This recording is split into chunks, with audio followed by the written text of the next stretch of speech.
नमस्कार, state times देख रहे हैं आप। मैं हूं आपके साथ उपमा शर्मा। जम्मू कश्मीर में उपचुनाव की सुगबुगाहट शुरू हो गई है। भारतीय जनता पार्टी ने नगरोटा से देवयानी राणा जी को अपना उम्मीदवार चुना है और देवयानी राणा जी इस समय हमारे साथ हैं। सबसे पहले वो सफर आप वहां से शुरू करना जा रही हैं जहां से आपके पिताजी का सफर समाप्त हुआ था। कैसा लग रहा है? एक नई जिम्मेदारी आप ले रही हैं और पार्टी ने आप पे भरोसा जताया है। सबसे पहले तो हम भारतीय जनता पार्टी का तहे दिल से धन्यवाद करेंगे, खास तौर पर श्रद्धेय माननीय प्रधानमंत्री श्री नरेंद्र मोदी जी का, श्रद्धेय माननीय गृह मंत्री श्री अमित शाह साहब का, श्रद्धेय माननीय पार्टी के अध्यक्ष श्री जेपी नड्डा साहब, श्रद्धेय माननीय नेशनल जनरल सेक्रेटरी श्री तरुण चुग साहब का, श्रद्धेय माननीय राज्य के अध्यक्ष श्री सच शर्मा जी, श्रद्धेय माननीय भारतीय जनता पार्टी के जनरल सेक्रेटरी श्री अशोक कौल साहब और श्रद्धेय माननीय एलओपी श्री सुनील शर्मा जी का। हमें बहुत खुशी महसूस होती है कि आज हमें पार्टी ने आशीर्वाद दिया है कि जिस सीट से स्वर्गीय श्री देवेंद्र सिंह राणा साहब ने बहुत बड़े मतदान से ये सीट भारतीय जनता पार्टी की झोली में डाली थी, एक बार फिर वो पहल हो चुकी है और ये नगरोटा कॉन्स्टिट्यूएंसी की जो सीट हमेशा से भारतीय जनता पार्टी की झोली में आई थी, अब एक बार फिर से भारतीय जनता पार्टी की झोली में आई। देवेंद्र सिंह राणा जी बहुत ही कद्दावर नेता थे और लोग उनसे बहुत प्यार करते थे, वही प्यार आपको भी मिल रहा है। कैसे इस लेगेसी को आगे बढ़ाएंगे? देखिए, हमें 11 महीने हो गए हैं नगरोटा कॉन्स्टिट्यूएंसी में। हम पंचायत बाय पंचायत गए हैं, हम गांव बाय गांव गए हैं, हम घर बाय घर जाने की भी कोशिश की है और हमें जिस तरह से लोगों ने गले लगाया है, आशीर्वाद दिया है।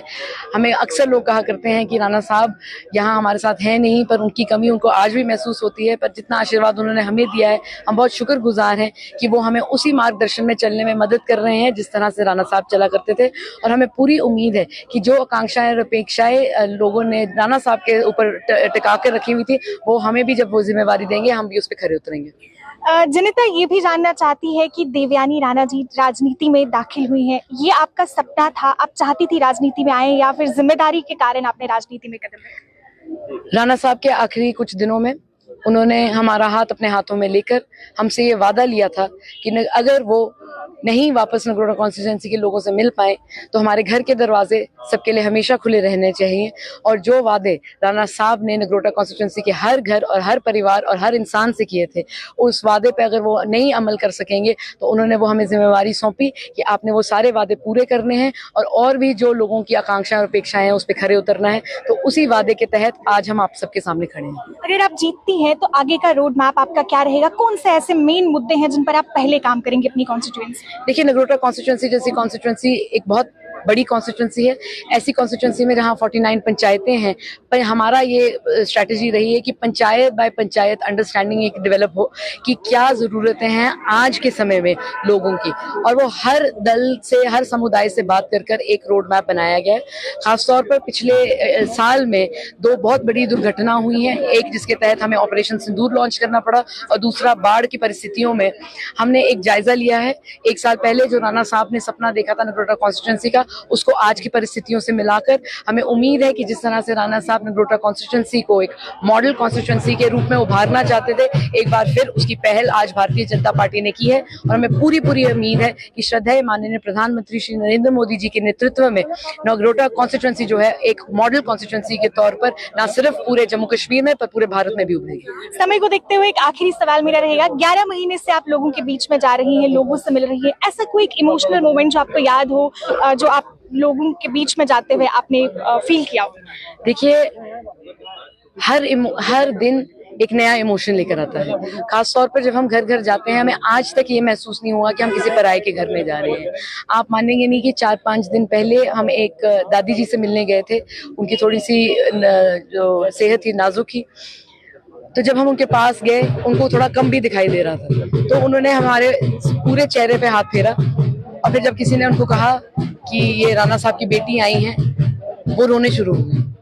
और हमने दादी जी को कहा, दादी जी अगर आप रोएंगी तो फिर हम सारे रोने शुरू हो जाएंगे। तो उन्होंने कहा कि नहीं बेटा, एक बेटी का अपने पिताजी का मान रखना, सम्मान रखना सबसे बड़ा फर्ज होता है। और शायद हमारी दादी जी ने भी अपने जो पिताजी थे वो कम उम्र में खोए थे।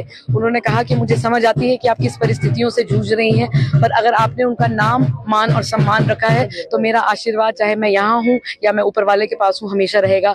उस दिन अभी भी अगर आप देखेंगे मेरे रोंगटे खड़े हो गए, क्योंकि वो याद कर वो पल, आज वो सेहतमंद है और हमें खुशी है कि वो सेहत है। और जैसे कहते हैं ना, बड़े बुजुर्ग जिहड़े खट्ट उपर भी होंगे उनका आशीर्वाद बना रहा है, तो मेरी यही उम्मीद है कि दादी जी भी बिल्कुल सेहतमंद रहो, पूरा नगरोटा कॉन्स्टिट्यूंसी भी सेहतमंद। आखिर में अपनी कॉन्स्टिट्यूएंसी के लोगों को जो आप एक मैसेज देना चाहेंगे? नगरोटा कॉन्स्टिट्यूंसी के लोगों ने हमें पिछले 11 महीनों में बहुत सारा, ढेर सारा आशीर्वाद दिया है। और जिस तरह से वो राणा साहब के साथ को अपना परिवार समझते थे, उन्होंने हमें गले लगाकर, हमें आशीर्वाद देकर अपने परिवार का हिस्सा बनाया है। और हमें उम्मीद है कि नगरोटा कॉन्स्टिट्यूंसी के जितने भी मतदाता हैं, चाहे वो नगरोटा कॉन्स्टिट्यूंसी में अभी रह रहे हो या जम्मू कश्मीर में के किसी और हिस्से में या भारत देश के किसी और हिस्से में हो, वो 11 तारीख नवंबर को जरूर आकर अपना मतदान देकर ये दिखाएंगे कि जो नगरोटा कॉन्स्टिट्यूंसी की सीट भारतीय जनता पार्टी की झोली में दी गई थी, वो एक बार फिर भारतीय जनता पार्टी की झोली में आएगी। और जिस तरह से हमने हाईएस्ट मार्जिन के साथ ये सीट पार्टी को दी थी, एक बार फिर ये सबसे हाईएस्ट मार्जिन के साथ पार्टी की झोली में दे रही है। चलिए, बहुत बहुत शुक्रिया। स्टेट टाइम्स की तरफ से आपको बहुत बहुत शुक्रिया। ये थी हमारे साथ राणा जी, जो नगरोटा से भारतीय जनता पार्टी की उम्मीदवार हैं। आपको बता दें कि नगरोटा की जो सीट है ये तब से खाली थी जब से देवेंद्र सिंह राणा जी का देहांत हुआ था, और तब से ही लेकर चर्चा चल रही थी और लोग देवयानी राणा को उनके नुमाइंदे के रूप में देख रहे थे। अब देखना ये होगा कि मुकाबला किस तरह का रहता है। 11 नवंबर को चुनाव होने हैं और 14 नवंबर को इसका फैसला घोषित होगा, और तभी ये बात साफ हो पाएगी कि कॉन्स्टिट्यूएंसी से जीत किसकी होती है। तो आप नगरोटा कॉन्स्टिट्यूएंसी से एमएलए के रूप में किसे देखना चाहते हैं, कमेंट करके जरूर बताइए। फिलहाल के लिए वीडियो जर्नलिस्ट दीपक शर्मा के साथ मुझे दीजिए इजाजत। देखते रहिए स्टेट टाइम्स। नमस्कार।